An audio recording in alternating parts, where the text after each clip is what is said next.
بسم اللہ الرحمن الرحیم بسم اللہ الرحمن الرحیم الحمدللہ رب العالمین والصلاة والسلام علی سید الانبیاء والمرسلین وعلی آلہ وصحبہ اجمعین۔ السلام علیکم ورحمۃ اللہ وبرکاتہ۔ عزیز طلبہ، آج ہم المرقات کا سبق نمبر 21 پڑھیں گے اور ہمارے آج کے سبق کا عنوان ہے کلیات خمسہ اور جنس کی تعریف۔ آئیے پہلے ہم آج کے سبق کی عبارت اور اس کا ترجمہ سماعت کرتے ہیں۔ فصل: الکلیات خمس، الاول الجنس وهو کلی مقول علی کثیرین مختلفین بالحقائق فی جواب ما هو کالحیوان فإنه مقول على الإنسان والفرس والغنم اذا سئل عنها بما هي ويقال الإنسان والفرس ما هما فالجواب حیوان۔ فصل: کلیات 5 ہیں۔ نمبر 1 جنس، اور یہ ایسی کلی ہے جو محمول ہوتی ہے کثیرین مختلفۃ الحقائق افراد پر ما ہوا کے جواب میں، جیسا کہ حیوان، کیونکہ یہ محمول ہوتی ہے انسان اور فرس اور غنم پر۔ جب ان کے بارے میں ماہیہ سے سوال کیا جائے اور کہا جائے کہ الانسان والفرس ما ہما، تو جواب ہوگا حیوان۔ عبارت اور ترجمے کے بعد آئیے عبارت کی وضاحت کو سمجھتے ہیں۔ الکلیات خمس، یہاں سے مصنف نے کلی کی دوسری تقسیم کی ہے اور یہ تقسیم افراد کی حقیقت کے اعتبار سے ہے۔ تو افراد کی حقیقت کے اعتبار سے کلی کے 5 قسم ہیں: نوع، جنس، فصل، خاصہ، عرض عام۔ یہ کلی کے 5 قسم ہیں۔ وجہ حصر یہ ہے کہ کلی 2 حال سے خالی نہیں ہوگی، یا تو کلی اپنے افراد کی حقیقت کا عین ہوگی یا اپنے افراد کی حقیقت کا عین نہیں ہوگی۔ اگر کلی اپنے افراد کی حقیقت کا عین ہو تو اس کو نوع کہتے ہیں، اور اگر کلی اپنے افراد کی حقیقت کا عین نہ ہو تو پھر 2 حال سے خالی نہیں، کہ افراد کی حقیقت میں داخل ہے یا داخل بھی نہیں۔ اگر افراد کی حقیقت میں داخل ہو تو پھر 2 حال سے خالی نہیں، کہ وہ تمام مشترک ہے یا تمام مشترک نہیں۔ اگر تمام مشترک ہو تو اس کو جنس کہتے ہیں، اور اگر تمام مشترک نہ ہو تو اس کو فصل کہتے ہیں۔ اور اگر کلی اپنے افراد کی حقیقت کا نہ عین ہو نہ داخل ہو بلکہ خارج ہو تو پھر 2 حال سے خالی نہیں، کہ وہ کلی ایک حقیقت کے فردوں کے ساتھ خاص نہیں ہوگی۔ اگر کلی ایک حقیقت کے فردوں کے ساتھ خاص ہو تو اس کو خاصہ کہتے ہیں، اور اگر ایک حقیقت کے فردوں کے ساتھ خاص نہ ہو تو اس کو عرض عام کہا جاتا ہے۔ یہ آگے کلی کے 5 قسم: نوع، جنس، فصل، خاصہ اور عرض عام۔ الاول الجنس، یہاں سے مصنف پہلی قسم یعنی جنس کی تعریف کرتے ہیں۔ تو جنس کی تعریف کی ہوا کلی مقول علی کثیرین مختلفین بالحقائق فی جواب ما ہوا، یعنی جنس اس کلی کو کہتے ہیں جو ایسے کثیر افراد پر ما ہوا کے جواب میں محمول ہو کہ جن کی حقیقت مختلف ہو۔ مختلفۃ الحقائق، کثیر افراد پر ما ہوا کے جواب میں جو کلی محمول ہو بولی جائے، ایسی کلی کو جنس کہا جاتا ہے۔ اس کی مثال ہے جس طریقے سے حیوان، کیونکہ حیوان جو ہے جب ہم انسان، فرس، غنم وغیرہ ان کو جب ہم ملا کر ما ہوا کے ذریعے سوال کرتے ہیں تو جواب میں حیوان آتا ہے۔ جیسے ہم کہتے ہیں الانسان والفرس ما ہما، تو جواب آیا حیوان، کہ انسان اور فرس کی ایسی ذاتی بتاؤ کہ جو ان دونوں میں مشترک ہو، تو جواب آئے گا حیوان، کہ حیوان یہ ایسی ذاتی ہے جو انسان کے اندر بھی پائی جاتی ہے اور فرس کے اندر بھی پائی جاتی ہے۔ تو اس لیے حیوان کو ہم کہیں گے کہ حیوان یہ جنس ہے، کیونکہ یہ کثیر افراد مثلا انسان اور فرس اور یہ مختلفۃ الحقائق بھی ہیں، انسان کی حقیقت ہے حیوان ناطق اور فرس اس کی حقیقت ہے حیوان ساحل۔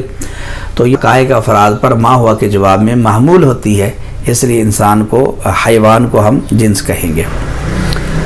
ما ہوا فی جواب ما ہوا، یہ ما ہوا کیا چیز ہوتی ہے اس کو سمجھیے۔ جنس کی تعریف میں لفظ آیا کہ ما ہوا کے جواب میں محمول ہو۔ اب یہ سمجھیں کہ ما ہوا کیا چیز ہوتی ہے۔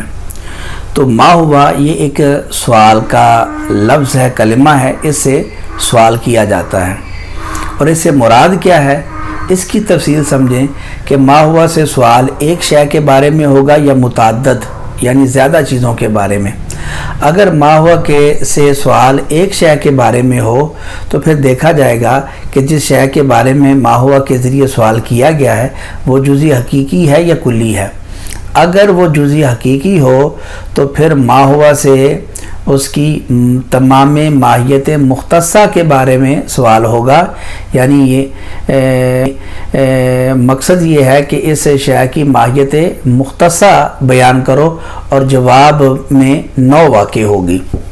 اس کی مثال ہے جس طرح کہ مثلا آپ زید کے بارے میں ما ہوا کے ذریعے سوال کرتے ہو کہ زید ما ہوا، تو اس سوال کا مطلب یہ ہوگا کہ زید کی آپ ماہیت مختصہ کو بیان کرو، یعنی ایسی ماہیت کو جو زید کے ساتھ خاص ہو۔ تو جواب کے اندر نو واقع ہوگی، یعنی آپ کہیں گے زید ما ہوا، جواب آئے گا انسان، کہ زید کیا ہے، انسان ہے۔ اور اگر ما ہوا کے ذریعے سوال ایک شے کے بارے میں ہے اور وہ جزئی حقیقی نہیں ہے بلکہ کلی ہے تو پھر سوال حقیقت تفصیلیہ کے بارے میں ہوگا اور جواب کے اندر حد واقع ہوگی۔ جیسے مثلا آپ پوچھتے ہو الانسان ما ہوا، الانسان ما ہوا، اس سوال کا مطلب یہ ہے کہ آپ انسان کی حقیقت تفصیلیہ کو بیان کرو، تو جواب کے اندر حد واقع ہوگی، یعنی آپ کہیں گے الانسان ما ہوا، یعنی الانسان حیوان ناطق، اور حیوان ناطق یہ انسان کی حد ہے۔ اور اگر ما ہوا کے ذریعے سوال متعدد چیزوں کے بارے میں ہو تو پھر دیکھا جائے گا کہ وہ متعدد چیزیں متفقۃ الحقائق ہیں یا مختلفۃ الحقائق، یعنی ان کی حقیقت ایک ہے یا ان کی حقیقت مختلف ہے، الگ الگ ہے۔ اگر وہ متعدد چیزیں متفقۃ الحقائق ہوں تو پھر سوال ماہیت مشترکہ کے بارے میں ہوگا اور جواب کے اندر نو واقع ہوگی۔ جیسے مثلا آپ پوچھتے ہو کہ زید و عامر و بکر ما ہم، تو اس سوال کا مطلب یہ ہے کہ زید، عمر اور بکر کی ماہیت مشترکہ کو بیان کرو، یعنی ایسی ماہیت کو بیان کرو جو زید، عمر، بکر کے اندر مشترک ہو۔ تو جواب کے اندر نو واقع ہوگی۔ سوال کریں گے زید و عامر و بکر ما ہم، تو جواب آئے گا انسان، تو یہ انسان کیا ہے، نو ہے۔ اور اگر سوال متعدد چیزوں کے بارے میں ہو اور وہ متعدد چیزیں مختلفۃ الحقائق ہوں تو پھر بھی سوال کا مقصد وہی ہوتا ہے، یعنی ماہیت مشترکہ کو پوچھنا مقصد ہوتا ہے اور جواب کے اندر جنس واقع ہوتی ہے۔ اس کی مثال ہے جس طرح کہ آپ انسان اور فرس یہ مختلفۃ الحقائق ہیں، ان کو ملا کر ما ہوا کے ذریعے سوال کرتے ہیں، یعنی کہتے ہیں الانسان والفرس ما ہما، تو جواب آئے گا حیوان، اور حیوان یہ انسان اور فرس کی جنس ہے۔ یعنی سوال کا مقصد یہ ہے کہ ایسی ماہیت کو بیان کرو جو انسان کے اندر بھی پائی جائے اور فرس کے اندر بھی پائی جائے، اور وہ حیوان ہے، کیونکہ انسان بھی حیوان ہے، حیوان ناطق، اور فرس بھی حیوان ہے، وہ حیوان ساحل ہے۔ تو یہ جو جنس کی مثال دی ہے کہ جب ہم انسان اور فرس کو ملا کر ما ہوا کے ذریعے سوال کرتے ہیں تو جواب میں جنس واقع ہوتا ہے، یعنی حیوان۔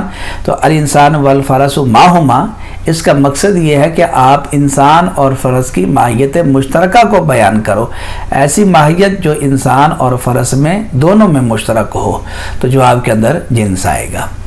تو یہ جنس کی تعریف ہوئی کہ جنس اس کلی کو کہتے ہیں جو ایسے کثیر افراد پر ما ہوا کے جواب میں محمول ہو کہ جو مختلفۃ الحقائق ہو۔ اس کی مثال حیوان۔ عزیز طلبہ، یہ تھا ہمارا آج کا سبق۔ آج کے سبق کے اندر ہم نے کلیات خمسہ، ان کی وجہ حصر کو سمجھا، اور اس کے علاوہ جنس کی تعریف اور اس کی مثال کو، اور جنس کی تعریف کے اندر جو لفظ ما ہوا آیا اس کی تفسیر اور وضاحت کو جاننا۔ امید ہے کہ آپ آج کا سبق سمجھ گئے ہوں گے۔ آپ سے گزارش ہے کہ اور جنس کی تعریف کو مثال کو تعریف کے اوپر منطبق کریں، اور ما ہوا کے بارے میں وضاحت کریں کہ ما ہوا کے ذریعے سوال کس شے کے بارے میں ہوتا ہے اور جواب کے اندر کیا چیز واقع ہوتی ہے۔ اللہ تعالیٰ سے دعا ہے کہ اللہ تعالیٰ ہمیں علم نافع عمل صالح کے ساتھ اخلاص کی دولت بھی عطا فرمائے، آمین۔